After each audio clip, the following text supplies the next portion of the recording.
দেশে প্রায় সব মণ্ডপেই শারদীয় দুর্গাপূজার প্রতিমা সাজসজ্জা ও স্থাপনের কাজ শেষ।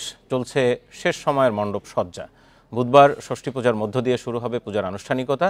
দুর্গাপূজায় নিরাপত্তা শঙ্কা নেই জানিয়ে স্বরাষ্ট্র উপদেষ্টা বলছেন, মণ্ডপে মোতায়েন থাকবে সেনাবাহিনী, পুলিশ সহ বিভিন্ন বাহিনী।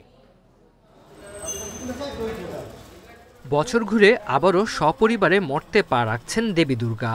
সবচেয়ে বড় ধর্মীয় উৎসবে মেতে ওঠার অপেক্ষায় সনাতন ধর্মাবলম্বীরা। 5 দিনের দুর্গা উৎসবের জন্য এরই মধ্যে প্রতিমা তৈরি শেষ। শিল্পীদের রং তুলির আঁচড়ে জীবন্ত হয়ে উঠেছেন দুর্গা। সিলেটে এবার 593টি মণ্ডপে হবে দুর্গাপূজা। উৎসব ঘিরে মণ্ডপে জোরদার করা হয়েছে নিরাপত্তা। প্রত্যেকটি এসএমপির যে থানাগুলো আছে, প্রত্যেক থানায় একজন ম্যাজিস্ট্রেট তদারকির জন্য দিয়েছেন এবং আমরাও পূজা উদযাপন পরিষদ সিলেট জেলা মহানগরের শাখার পক্ষ থেকে আমরা একটা মনিটরিং সেল করেছি। চট্টগ্রামের মণ্ডপের নিরাপত্তায় স্বেচ্ছাসেবক নিয়োগ দিয়েছে বিভিন্ন দল। বরিশালে 3 স্তরের নিরাপত্তা ব্যবস্থা নেওয়া হয়েছে। বসানো হয়েছে সিসিটিভি ক্যামেরা।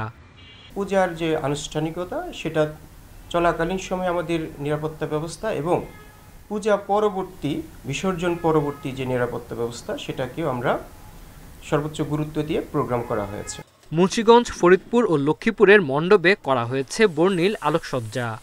অন্য সম্প্রদায়ের মানুষ ওনারা খোঁজখবর নিচ্ছে। মোটামুটি আমাদের এখানে খুবই সন্তোষজনক।